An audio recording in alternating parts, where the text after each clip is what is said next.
All right, folks, and welcome to this week on Magnet Marketers, where we help small, medium-sized businesses learn how to become a magnet with their marketing versus a bullhorn.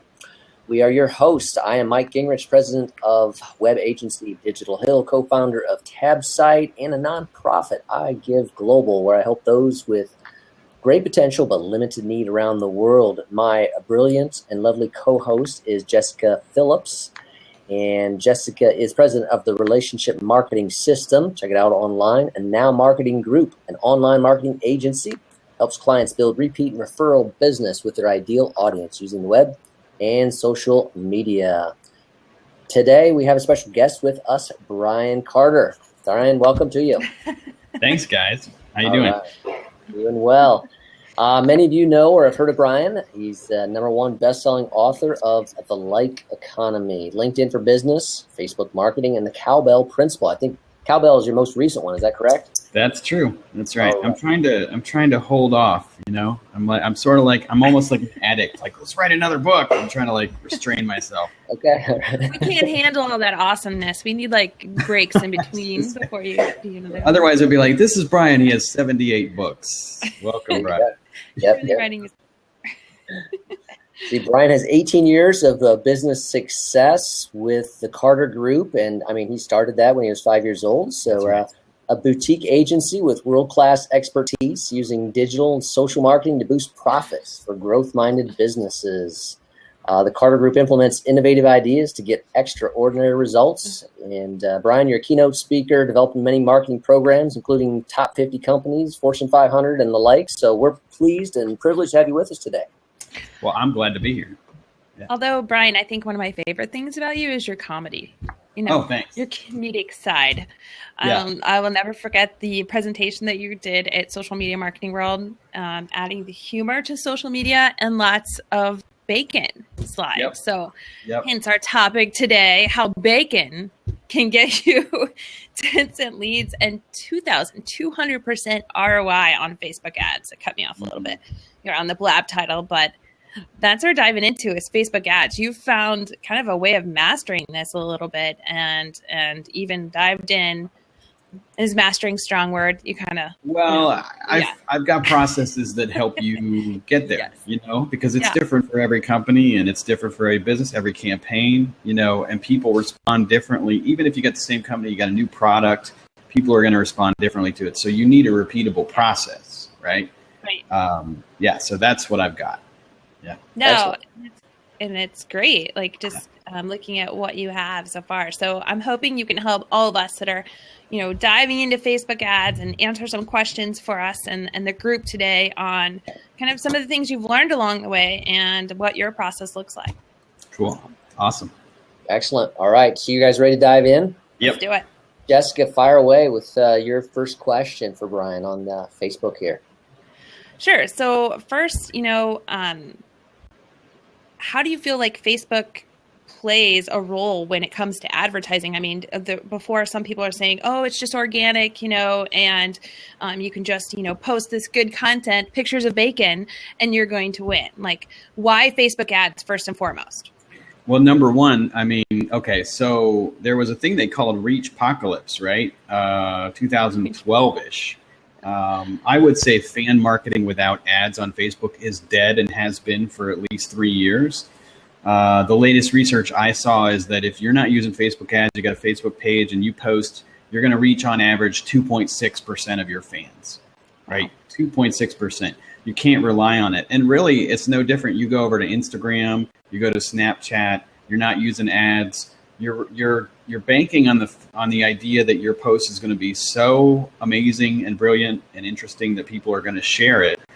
But in reality, we all know how difficult it is to go viral. It's like being struck by lightning, but the kind of lightning you want to be struck by, which is kind of weird.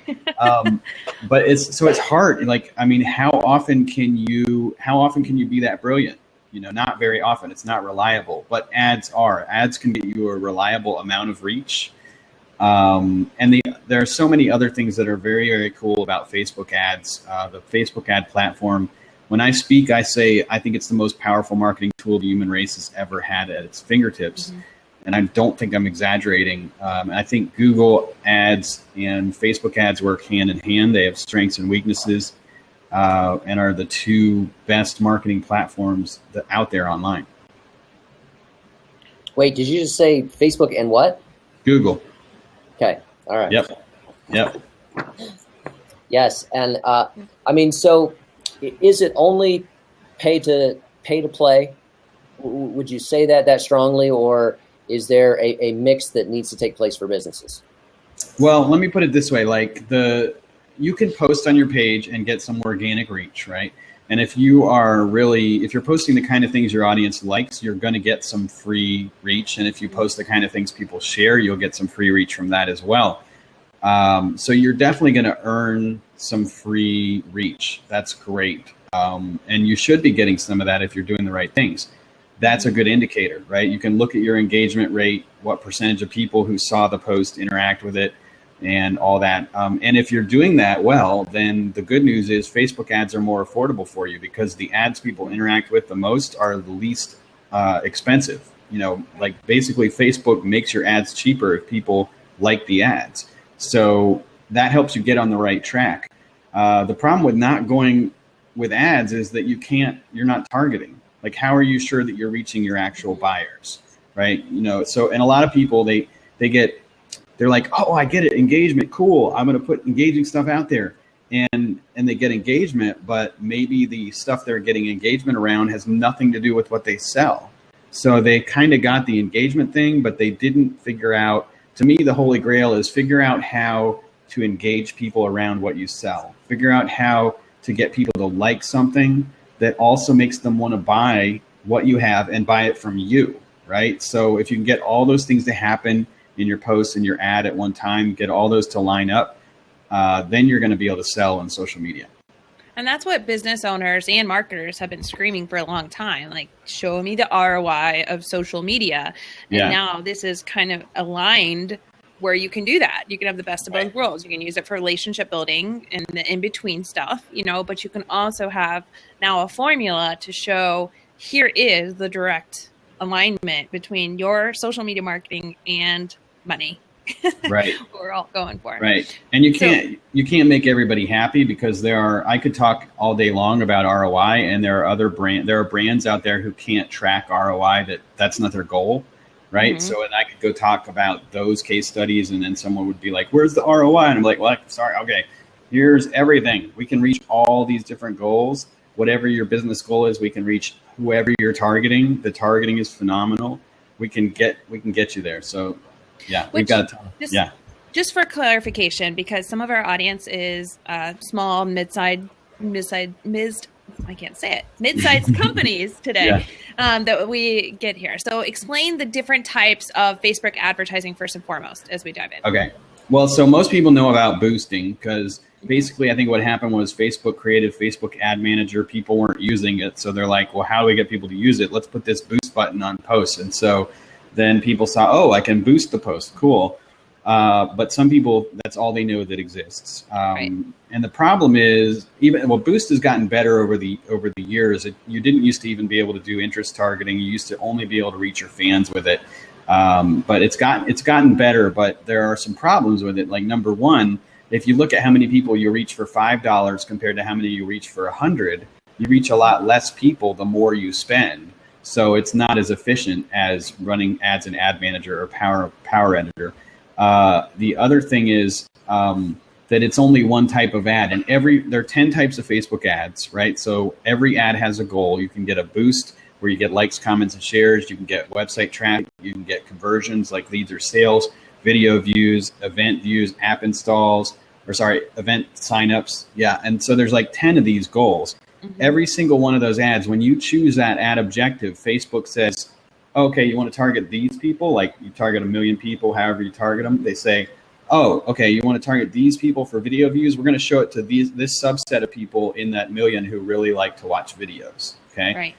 Or if you do a lead gen ad, they're going to say, we want to show it. Oh, of those 1 million people, these people really like to interact with lead gen pages. We're going to show them those ads first. So the goal you choose totally affects your results, which means So the problem with just clicking on boost post is you're going to get likes, comments, and shares primarily. That's what that ad does. That's it.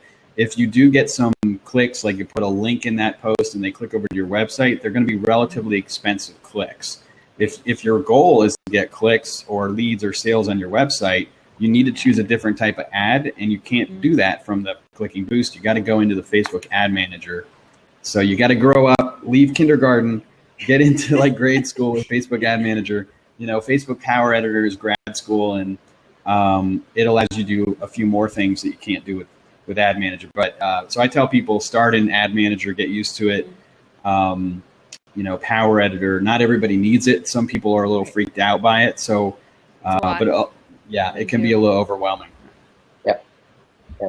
I like that. I think Ads Manager does offer a lot of robust tools, and Power Editors adds another level of complexity. So you don't necessarily need to go there, and you definitely don't want to jump in right there. Right.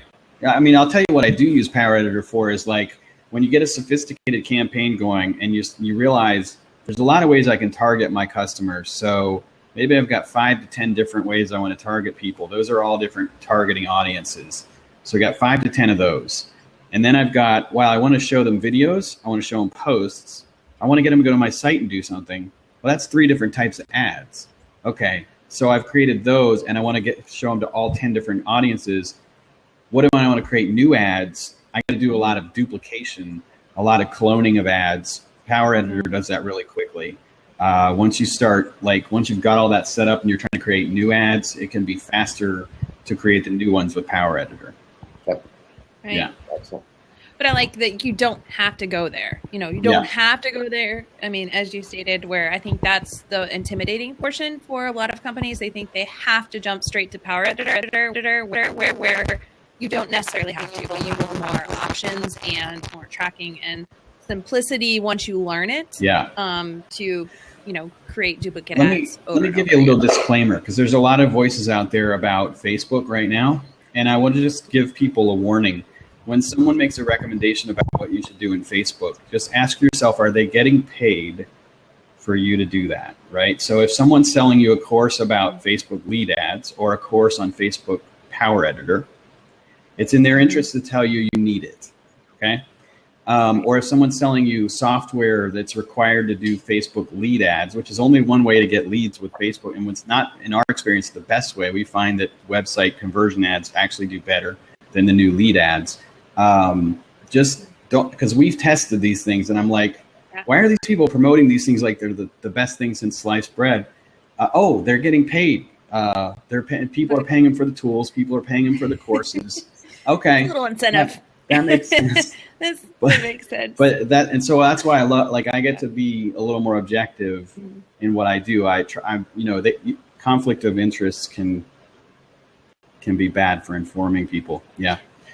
So with the lead ads, just a quick question on that. I know that there's an ad that you mentioned, like boosting posts, and this is still kind of the beginner's model of getting into ads itself. But there's also the location-based targeting, and basically all they're doing is just promoting the local business. That's more. I've seen some clients are like, let's just dive into that, but that's still, again, just promoting them as a local business, not necessarily driving them traffic back to the website or completing a conversion, if you will. Yeah, right? I haven't run those type of ads, to be honest. I don't know anything about them. Are they like a page promotion ad, or? It's just you as a local business, and you can choose to have them call you, learn more, or click like on your Facebook page. But it allows you to target, like hyper target into a smaller segment. So it's really just for like the smaller businesses, or a business that's maybe has another location. They're trying to get into that industry, but you can already do location targeting with the regular Facebook ads, right? So what advantage? Exactly. I'm not sure what advantage does it give you. I think the point is that there isn't one necessarily. That the advantage would be that if you're going to do something like that and you're going to spend the money to do it, is to do it in a way that you can really hyper target in your audience segmentation. Right. Develop it similar to why they did the boost thing. People much work for people to try to get the location stuff on themselves, so they just created this one so it was quick. Right. But it has some limitations to it then. I mean, Yes. in a lot of cases with Facebook ads, something is better than nothing. I mean, just because the Facebook ads are the awareness is so affordable, that not doing them is a bad choice, right? So if you have to do the easy one first, do it. But I would recommend you or whoever does your marketing at some point learns the more sophisticated options, because you'll get even better results out of it. Yep. Yeah. Let's drill into the ads manager a little bit more. I mean, I like clicks to website. I mean, I like to try to get traffic to the website. So that's kind of one of the choices. But then I got lots of options even within that on how I want to drive that traffic in terms of ad types, the single image, the multiple, is that carousel, Right. and then the one I've recently seen really like is the one where I can go click to do a video, but then it allows me to add still images and it creates a video for me. Oh, right. Okay. Yeah, and let me, before we get into that, to kind of the bridge to that is like website click ads versus website conversion ads, right? Because I hear a lot of people, and I think Nicholas has a question here that's similar. Like he says, I got my clicks to 14 cents, but nobody purchased. That the weakness of the website traffic ad is that you might get a lot of people to click, but they might not do anything. So again, that's, here's who you want to target. Let's put some people who click on a lot of links. We'll show them. That's not necessarily the people who convert. And if you choose a website conversion ad, you're going to get the people who are more likely to convert. And so I always recommend, if you can, even if it's just a newsletter sign up on your website, try to establish a goal you want them to have, that you want to happen on your website, and use website conversion ads instead of the website traffic ads. Because you just can, it's kind of almost like suspicious, like how many thousands of people you can get to click to your site and do nothing. It's a suspiciously large number of people, let me just say. Can you talk though on how you can target then? Because there's many ways versus just selecting all these people that like to click on ads. Yeah. What other things can you drill down into? And this is what makes it so powerful. Yeah, I mean, so man, actually Andrea Vall just put on this amazing post, like list of all the different targeting options. I'm astounded anybody made this post, because I thought about doing that post before, and there's just, I mean, it's tons. So many. I could list out the 25 different criteria you can target by, and within those 25 criteria, there are thousands of options. And it's B2C or B2B, because if it's B2B, you can target like job title, employer, seniority, company size, all this cool stuff. There's actually B2B targets. If it's B2C, could be interest, could be. Now, one thing I like to tell people to do, and this is a little bit, I think this is cutting edge. I don't know how many people are doing this, but if you have buyer emails, then you can upload your emails to the Audience Insights tool and analyze your buyers compared to other audiences. What's the difference in your buyers compared to other people, right? So you want to know both from a targeting standpoint and from a content standpoint, what do your buyers respond to? Who are they? Because you could get distracted trying to make your fans happy. But if those fans aren't buyers, who cares what they like, right? You could spend a lot of time and a lot of money trying to get likes and engagement from people. And that's the truth, is that the people who engage are not necessarily the people who buy. You know, I think this is something not everybody in social media realizes, but by looking at the data from Facebook ads, you start to realize, okay, buyers and engagers, there's a Venn diagram overlap. They're not necessarily the same people. Very interesting. So target your buyer emails or upload and create a lookalike audience from Facebook. They analyze who are those people and create a lookalike audience of people who are similar to your buyers. You could target people who like your competitors. Let's say you don't have a big following, you're not a big business yet. You target people who buy from your competitors. Those are other ways to do it. And as you test, if you're focused on conversions, you're going to see which people buy and which people don't. And so to take it back to 30,000 feet, whether you're doing lead gen or e-commerce, I recommend you test the targeting before you test a lot of creative, because you want to know that you're actually getting your ads in front of people who are going to convert, right? And remarketing. Yeah. Like you had mentioned, like linking your Google, ads with the Facebook ads, or just setting up a remarketing. I have purchased so many things. I mean, I don't even search for products anymore. They find me like on social media when I'm in my Facebook feed. I'm like, yep, I was just looking for that kind of software. It's right here. And Right. that's how I bought it. Right. Yeah. And retargeting, it's definitely a best practice. I mean, I tell people though, like sometimes when clients start to find out about retargeting, they think it's like magical. And I'm like, well, here's the deal though. If there's 1,000 people on your retargeting list and only 1% of them click, that's 10 people, and maybe 1% buy, that's 0.1 people. So you'll stay in front of them, but it's not going to be a huge volume of conversions. So it's a best practice to stay in front of them, and it's a long-term play. But retargeting will never ever replace trying to reach new people who are highly qualified. Yeah. Right. Okay, we got a ton of questions coming in, so I'm going to just put a couple up here so we can get through some of these. Here. Good. Now, while we're doing that, though, you talked about kind of a process, and then you just made reference to testing the targeting first before creative. So is that kind of part of the process? Yeah, I mean, first you gotta, there's some basic stuff that comes with all marketing and sales and copywriting, is like understanding the audience as well as you can, and the offering and all that, so that you have the words that you need to sell with, right? And so when we work with clients, we have this big questionnaire, and we get it all filled out so that we have all the stuff we need to write the copy that we need to test out to figure out what people will respond to. But we want to understand who the best customer is too. And I really think Facebook makes you understand who your customer is better than we've ever had to before. I mean, with Google, all you had to know is what they were searching for. That's not that hard. With TV, they're like, well, what's the demographic? Like, do you think they watch Happy Days? Do you think they watch ESPN? I mean, you didn't have to know very much. But now we're having to ask questions like, do you think they own a $200,000 house or a $300,000 house? That kind of thing. So do you think they like the Friends or Seinfeld more? Like which, so combine all that stuff. So the audience analysis is important. Like I mentioned earlier, if you can do any audience research to analyze them, that's good. So figure out 5 to 10 targets that you want to test, and then go back to your copy, all that stuff you gathered, and try to create a representative ad that's not, it's not over the top, it's not crazy, it represents exactly what you sell really accurately. Okay. And I would call it kind of a boring ad, but it has to be accurate and comprehensive. And you're going to put that out there like as bait to all these different target audiences and see which one responds, because that's going to give you a sense of which audience really wants what I offer.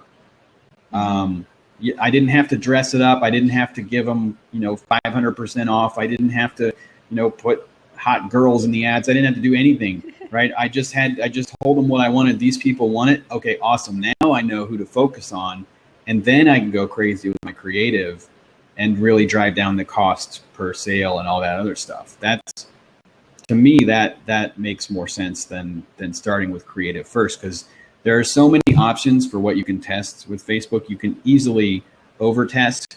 If you over-test, it costs a ton of money on I mean, basically, so let me put it this way. Let's say you're selling something and you think it's going to cost $10 per sale, right? Every ad you test, you have to run it until it's spent $10 to see if it gets you a sale, right? So every ad test costs $10. Right. So let's say you want to test 5 images, 5 headlines, 5 pieces of copy, 5 targets. How many ads is that? 625. That's $6,250 to test that, okay? So you got to keep your testing manageable, which is why I say create one really good representative ad, test your 5 or 10 audiences, right? So maybe you want to try 3, 4 different images with that representative ad, because images are one of the most powerful aspects of Facebook Facebook ads, and that also like prevents you from. I created only 10 ads and none of them worked, but you want to keep that testing cost down. That's a good point. And before you jump into this question here, there was another one that was asked earlier by Gary, and he said, is there a point when your audience targeting is too narrow, though? Like once you start, niching it down, is there a point where it's too narrow? And if so, how narrow do you think is too narrow? Well, okay, so there's, like in general, I mean, the simple answer to that is we like audiences that are 500,000 to a million or more people. Okay. The complicated answer is if you run a right-hand column ad, the typical click-through rate is 0.1% or more. That means 1 out of 1,000 people. So if you've only got 10,000 people in your target group, you're going to get 10 clicks. Okay. Mm-hmm. So it's tempting, and I think a lot of times people's first thought is, oh, we should only narrow down to the best possible people, right? First, the Facebook ad system doesn't work as well when you do that. And you need to reach a large volume of people. And you can also kind of let people select for themselves, Right. And at this point, the way the Facebook ad system is set up, maybe in the future when it's much more competitive, it will make more sense to be a lot more narrowly targeted. But right now, it actually works better when you're more like 1 million, 3 million, 5 million, 10 million, somewhere around there. Wow. Okay. Yeah. Okay. So this question, any input on advertising for a local event to get people to attend the event? So if you're pushing out, conference, things like that. Yeah, I mean, we use, and again, I'm going to mention Andrea Val. That's funny, twice in one thing. So I copied a thing from her a few years ago because I started an improv comedy troupe here in Charleston, and she had a Facebook ad thing it was like a contest basically. Mm-hmm. If you give away a couple tickets and you say, in order to win the tickets, you need to click like and tag the person you want to take with you. Okay. Mm-hmm. So you're getting a couple types of interaction on there. Every time someone clicks like, more people are going to see that post. And when you tag someone, they're going to see it. Their friends may see it as well. So that amount of interaction also then when you boost that post is going to make it more affordable to boost. So that's my number one recommendation, is to do a little contest for tickets. That way also the people interacting are people that want to go, which is always good.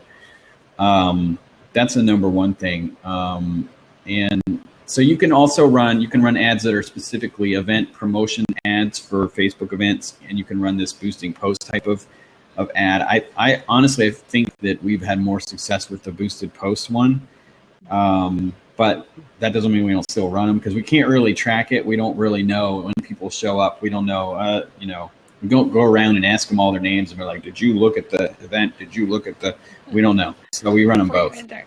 Yeah. Yeah, that's smart though. Boost something that's already engaging at the beginning, and then it's going to take off. And that's the lower, like you said at the beginning, the more engaging it is, the less it's going to cost you per click or per action. Right. Exactly. So good. All right. Okay. What matters more, the image or the copy in an ad? Which would you test first? Well, you're always, so when you create your first ad, you're testing both really. And you can't have crappy either. You can't have a crappy one of either. Yep. But generally speaking, the image is going to have more of an effect. Generally speaking, I mean, we've done a lot of campaigns where we kind of had that what we wanted the copy to be, and we really got a lot of success by changing the image around. So, I mean, again, your copy can't be wrong and it can't be inaccurate, and if you have any trouble, like no matter what image you run, it's not where it could be the copy, but the image is more powerful. Yeah, I've noticed just adding images with people in it, or just things that you would naturally see on Facebook would make it stand out a little more has worked for me versus it looking like a traditional, ad that you're going to see somewhere else. I mean, you got to think about the platform that you're on, right? Right. Yeah, I say use faces because it's Facebook. Yeah. Facebook.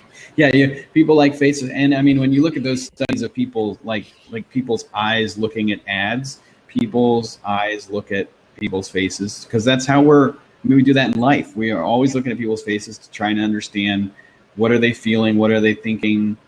You know, is there a problem? Are things good?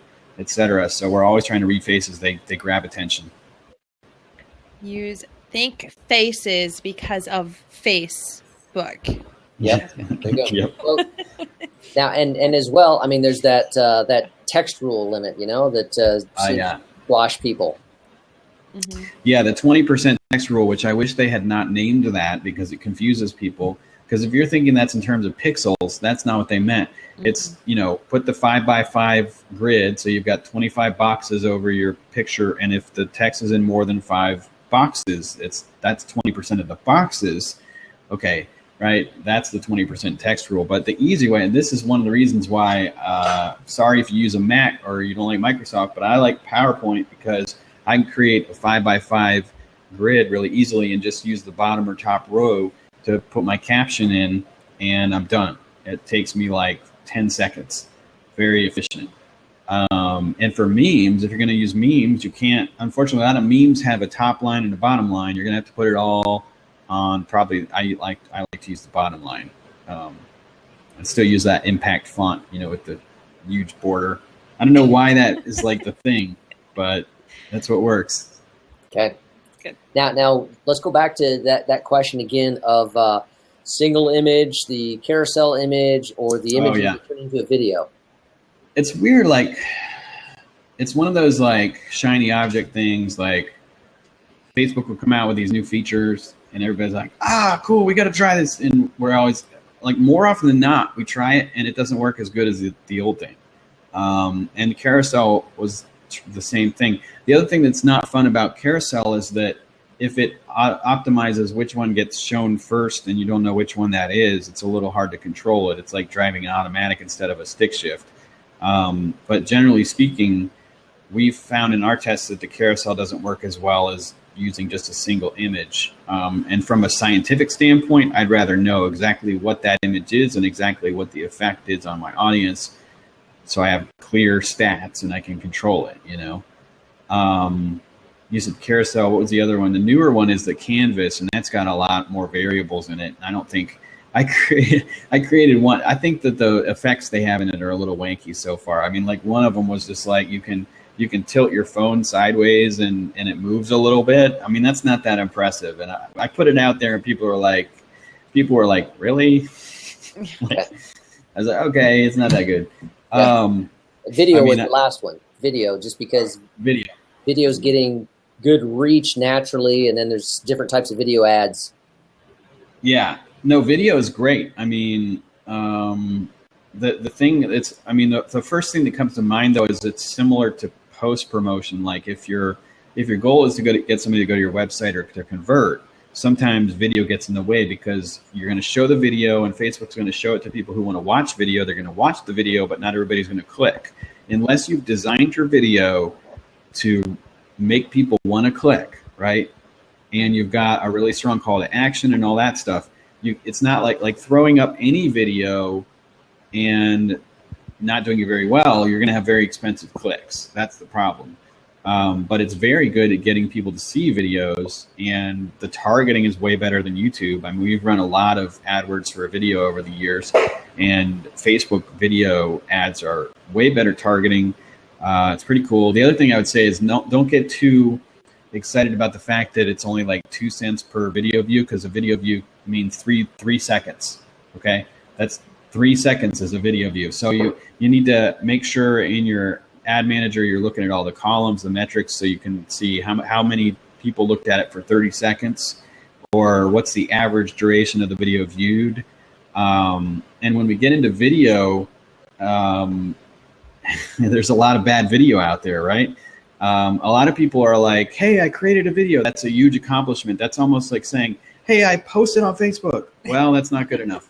You got to have a good post. You got to have a good video.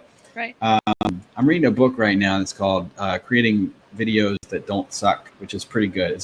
I would highly recommend this book. But I think what people haven't thought about is the fact that if you've never looked at video metrics, you don't realize that like 50% of people stop watching in the first 5 seconds, so you have to grab attention. You know, you have to have something at the beginning of your video that's designed to grab attention and hold it, right?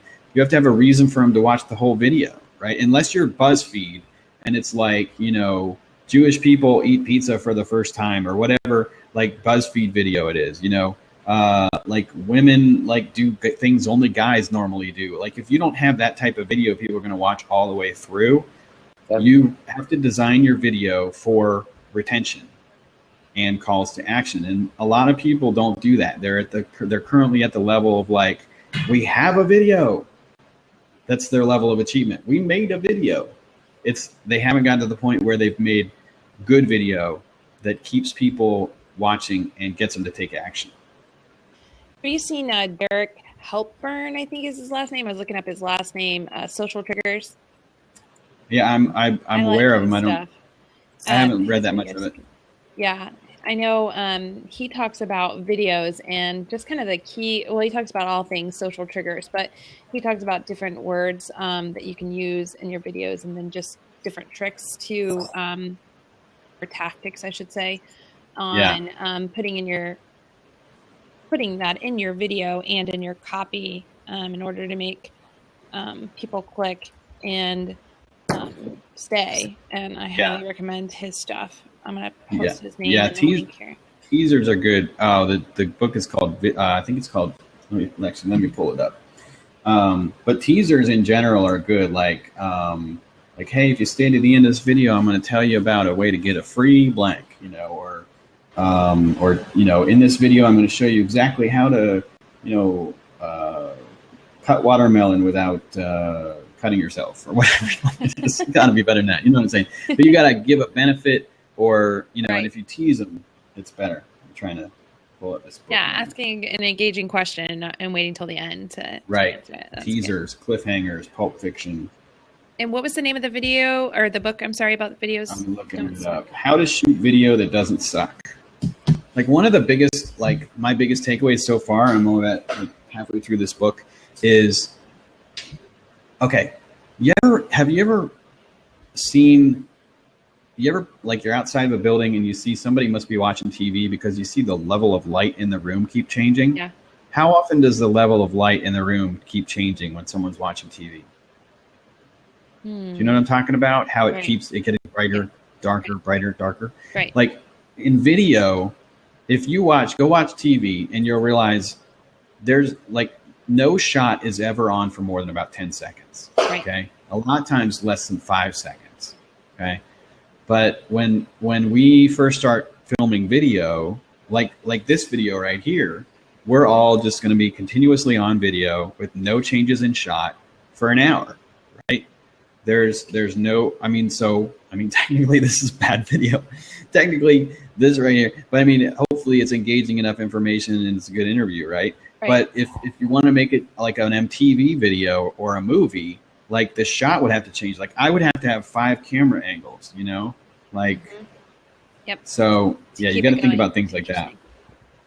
Yeah, that's good.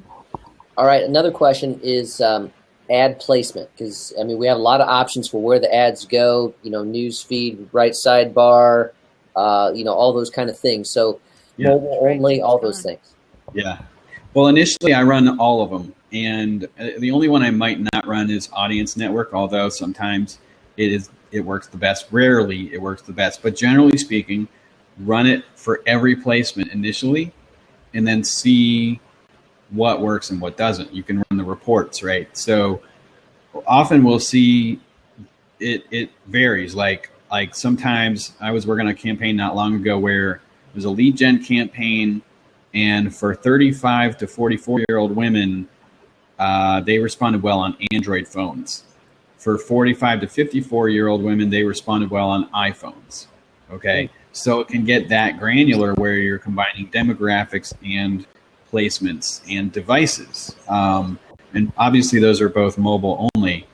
Sometimes desktop is better than mobile, sometimes not. But don't make an assumption before you run the ads. You've got to run it wide open and see where you get your conversions first. Yeah, because I'm interested in seeing, you know, the difference between like right side ads, since, you know, especially since Google's now, you know, getting rid of the right side ads. and said that they're just not working anymore. I wonder if Facebook's gonna kind of go with the flow of that or not. But I mean, yeah, and it varies. To me, it's been different with every client and every campaign. Mm-hmm. So you can't make a generalization. The only thing that's unfortunate about when you run an ad on every placement, some of the text won't show up in certain placements, right? Right. So you're going to have more text showing up in your news feed one than in your right-hand column one. And again, okay, so back to the Power Editor thing. Power Editor lets you write more words than Ad Manager does, right? So there's a little secret. Although personally, I think if you haven't done a lot of copywriting, you should start an Ad Manager to learn to write economical copy, to get better at that. Don't use Power Editor as a crutch. But if you do feel like you need more space, go in there. You can put more stuff in. But so the stuff that you put in a newsfeed ad that's below the image will not show up in that right-hand column ad.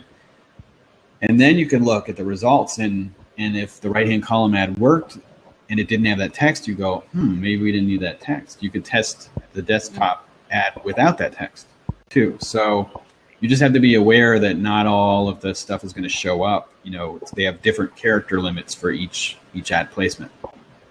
No, that makes sense. Yeah. Good tips. Now, we did have a question earlier here. Nicholas was asking about his Amazon ads. So they were clicking on that but not making purchases. Now, is Amazon's one of those where, again, you're not going to be able to necessarily track a conversion pixel? Right. That's a tough one. With Amazon, you either need to use an associate's account or create discount codes to track who's buying and who's not. And what I'd said, Nicholas, is that website conversion ads are better than website traffic ads. But for website conversion ads to work, you have to have a conversion code placed, which, like Mike is saying, you can't do on Amazon. But so you can run the website traffic ads, try to track them granularly, see like maybe you create a different discount code for each of your ad targeting groups to see which one converts. The other thing you could do is you could try to get them onto a lead gen list before you sell to them, right? So you send them to a page where you say, enter your email to get a coupon for discount. Then you've got their email, and you can, like, as soon as they enter their email, they go straight to Amazon. Then you do have a conversion you can track, right? And then you also have an email list that you can email to, and you can use that email list to analyze people in Facebook Audience Insights and all that stuff. So the lead gen approach is another way that people who sell on Amazon go. Okay, good. Great. So before we answer the next question here, tell me about some of your successes, like the one with the bacon. Like, what's the best that you've done? Some of these. Well, bacon was actually about Carl's Jr. and Hardy. It's one of our first campaigns ever. So again, like the higher click-through rate you get, the lower the cost per click. And in that case, it was a fan growth campaign before fan marketing was totally broken. But just including bacon because they sell bacon, Carl's Jr. and Hardy Zoo, and they weren't including that in their ads. Just saying, click like if you love bacon, cut the cost per fan from $1 a piece to 33 cents a piece, right? So you know, we found people's passion. It was bacon. We got some 10-cent leads for the Def Leppard cruise with a contest. We've had a bunch of lead gen campaigns where they're less than $1 for a lot of different verticals. Another one was an iPhone giveaway. They're not all contests, though. The 2,200% ROI was a pizza delivery chain that's based in Edinburgh, Scotland. It's a funny client.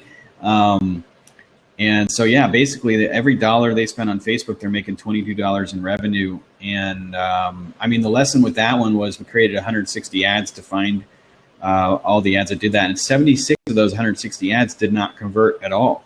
So if you don't create enough ads, you're not going to find the good ones. One of the biggest mistakes people make is they'll create like 4 or 5 ads and it won't do that well. And they'll say, Facebook ads don't work. And I say, no, you didn't work. You need to do the work. User error. You need to do the work. So, in that case, if you hadn't created 80 ads, you wouldn't have found the good ones. And we had one ad that was an 11,800% ROI ad. You know, another one was 4,000% and so on. it's like a stock portfolio. It's like you want to get into a mutual fund that performs well, and with Facebook ads, you want to create a whole bunch of ads to find a whole bunch of good performers, because some of them they're all going to perform differently. Maybe the 11,800% ad is going to give you two or three sales ever. So you need more ads, and in order to do that, you have to test a lot of ads. There's a ton if you go to briancartergroup.com and click on clients, I got a whole bunch of other ones that are probably going to slip my mind, other case studies.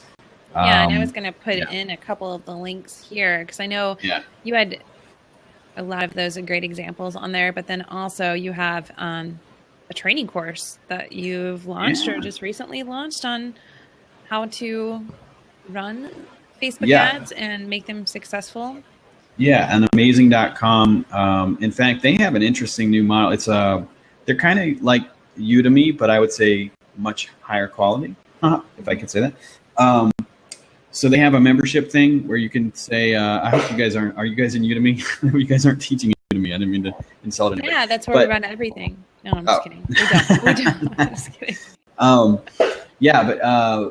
So it's like $49 a month, and you get access to, I think it's always growing. Now there's like 20 courses there. Mine is called Social Marketing Profit System, about how to, thanks Jeremy, Jeremy's in it.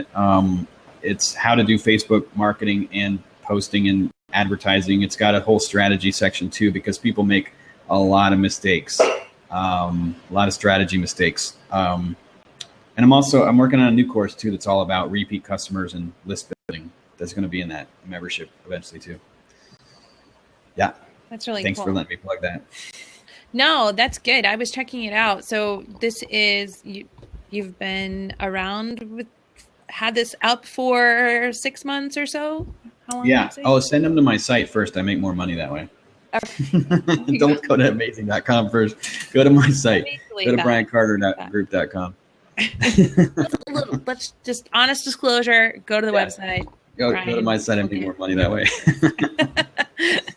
All right. A couple more questions before we wrap it up here. What are your platform recommendations for ad revenue? Not totally sure what that means. So platform recommendations, it sounds like Facebook, like he had mentioned, is definitely performing really well. There's definitely, ad opportunities on Twitter and LinkedIn, but Facebook sounds like it's going to be, I should say, opportunities, but not amazing. Like Facebook is, like Brian said at the beginning, one of the least expensive and best performing for tracking, where you can highly target, and in my opinion, completely blows all the others away for performance. I mean, I think people have difficulty with all of them, with learning curves and all that stuff. But when I've talked to a lot of different people who've run LinkedIn ads and Twitter ads, and I've tried them also to a degree, and I've heard very, very few successful case studies. And we've gotten a ton from Facebook ads. The reason we started pushing people, anybody that had B2B campaigns, we pushed them to Facebook ads rather than LinkedIn starting a couple years ago, because we just were not getting results from LinkedIn ads. They're too expensive. We're not getting enough. Like, the ads aren't prominent enough. People aren't seeing them. They're not clicking on them enough. They're too expensive. They're just not converting. So they just don't work well enough. I've heard a few Twitter ad case studies, but it seems like it's been harder for people. There are less options in the dashboard for you to try and figure out what's going to work. At Social Media Marketing World, we got a panel, and there's the guy from Live Nation and House of Blues has a great case study with Twitter ads. But honestly, that's the only one I can think of. I've tried it. It has not worked for me as well. I mean, you can do some things well, but you spend a lot of money in the process trying to figure it out. And I would say 80% of them have not been as successful as I'd hoped, whereas Facebook, a lot more success, faster and less expensive. Yep. So it's a killer ad platform. Yep. There's another question that came in. How do you exclude people from future ad ads, if you've already targeted them and they've maybe purchased from you, how do you exclude them ongoing? Well, you can create audiences based on emails or based on web pages they've been to. So that is either an email custom audience or a website retargeting audience, right? Mm-hmm. So you just have to either take their emails after they bought up and keep uploading them to update that custom audience that you're excluding from the ads. When you create an ad, you can include or exclude custom audiences. And same deal with retargeting. You've got hopefully you put the Facebook pixel on everything, all your web pages, because later you can go back and say, I'm going to create an audience of people who've been to a specific page, like say your thank you page, your confirmation page after they bought, and exclude people that way as well. Because the email way is not perfect because they may not be using the same email in Facebook that they gave you for purchase. So the retargeting one's a little bit more reliable. When you said put the pixel on every page of your website, can you put it in the header or footer and it just does track? Exactly. But does it tell you like which page or no? Well, it won't. So there's like inside of Facebook ads, there's a whole dashboard for the pixel. So you can see things like where's the pixel firing, what URLs and things like that. Okay. But then when you create, there's a couple ways to create. There's the old conversion code, which they're going to try to retire. And the new code, there's a couple kinds. And unfortunately, one of them has caused us some trouble. The standard events one where you have to modify the pixel. We've had a couple clients who have a lot of custom JavaScript on their sites, and that pixel is not fired accurately. So we think there's a conflict of some sorts. We don't understand why, but it's not working as well as the other. The other one is called custom conversions. The unfortunate thing about that is that Facebook only lets you create 20 ever, and it doesn't let you delete them. And hopefully they'll change that in the future. But once you've got that Facebook pixel on every page, you can go in and say, I'm going to define a custom conversion based on some Boolean thing with the URL. Like if the URL has this in it, this is a custom conversion, right? So in that case, we'd say like when they show up on this confirmation page, which has this string in the URL, then that's our conversion, our sale conversion, right? We just found that one to be more reliable. But again, I'm hoping that we don't get 20 ever, and that's it, because it's a little weird. But recycle your pixels. Well, yeah, that's the problem is think ahead, don't create 20 right now. I'm not wasting my pixel on you. All right. Yeah. Any other questions out there before we wrap it up? Man, time flies. I cannot believe we've already been chatting for. Yeah, and I didn't even really do any jokes. Kathy said, "What's up with my hair?" I don't know, Kathy. I need to go to my haircut guy. See what's going on there. I read that. What is up with Brian's hair, and how do I know how wide a net to cast for demographics? I gotcha. How wide a net? Like in general, until you know for sure, I start wide and then see what converts and use the reports to figure out which demographics converted. Right? Then you can narrow it down if you want. It's crazy. Like you should probably seen the same thing in Google AdWords. Like I used to always, clients would come in and be like, "We're certain they're not going to convert from 5 to 7 p.m. We're absolutely certain." Like, how do you know that, right? I mean, nobody converts after dinner. Yeah, none of our clients buy after dinner. We just know. We just know that. Okay, all right. So I mean, yeah, it's better to leave it open until you have the data. Let's see. Yeah, how narrow is too narrow? We talked about that a little earlier. I try to keep it. I mean, if you need to, you go down to 100,000. I mean, we've got some clients where they've got an email list of people. We target 72,000. It can go small if it need be. But when you're going out to new people, I like it to be at least 500,000. Okay, one last question here, and then we'll wrap it up. I've launched a bobblehead site and would love feedback on what is the best Facebook ad campaign-wise. Awareness ad, fan campaigns, or traffic to site. The best kind is the one with my head on it. Brian, like this? There you go. All right. So, so it's all about your goal, right? If your goal is sales, then it's none of the above. It's conversion, right? The conversion campaign would be the best goal, the best ad type. So, because you can raise awareness, but that doesn't necessarily mean anyone's going to buy it, right? Don't grow fans. Don't pay for fans because, like we said earlier, on average, you'll reach 2.6% of them organically, and so you're going to have to pay to reach them again. Yeah. So why pay twice? The only time I ever say, hey, okay, so you have 100 fans and it looks bad, maybe you need to pay for fans so that people don't go like, why does this company only have 100 fans?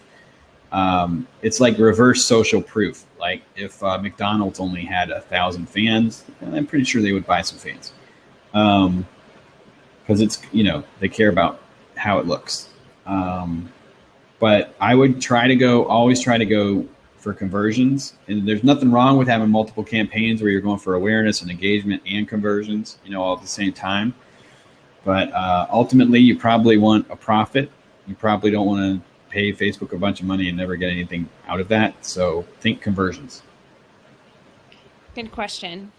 Well, Brian, we haven't even heard one of your jokes. So maybe we can leave on a joke. And as you're telling this joke, talk about improv. I will direct people again to go to your site. I mean, this is just scratching the surface of Facebook ads. Brian's put together a great site with lots of people who have had success stories with Facebook ads and what they've learned from Brian. So if you go to briancartergroup.com, I posted a link here in the chat feed. Check it out. Hear some more of his success stories and what he's accomplished with Facebook ads, and learn on his training course how you too can be a master at Facebook ads like the Brian Carter.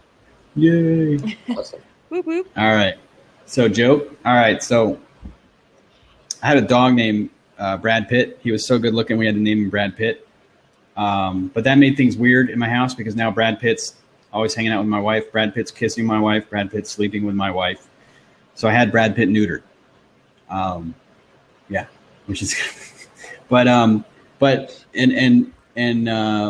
he was a good dog, right? He won my heart. Just like if you're a great company, you can win people's hearts, right? Yes. I don't think it's cool to teach dogs to shake hands because they have no idea what they're agreeing to, right? Like my dog's car payment is ridiculous. Right. Okay? Sometimes dogs and people make stupid or emotional decisions, right? So learn how to market to people's emotions to trigger them to take actions, right? Because long term, you can't outsmart emotion, right?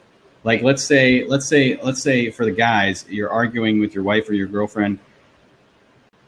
You're right. You have all the logic in the world on your side, but she's crying. Who wins? You can't outsmart emotion, right? So you need to market with emotion. If you're not, and your competitor is, you're bringing a knife to a gunfight. Right? Oh. Right. So, yeah, learn to market with emotion. You can learn that from Facebook engagement, Facebook posts, and put that stuff into your Facebook ads for conversion and boost your ROI. That's it. Boom, boom, boom. Love it. That was great.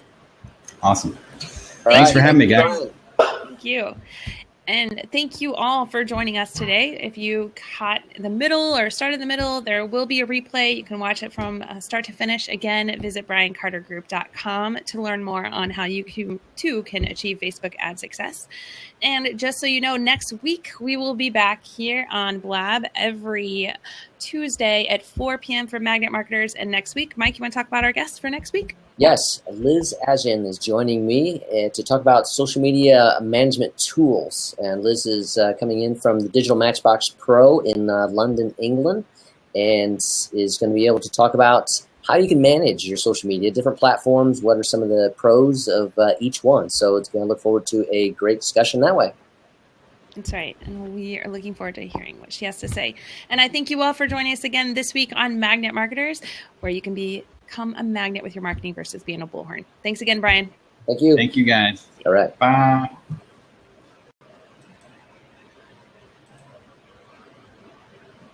All right. Thanks, Brian. We paused it. Take care.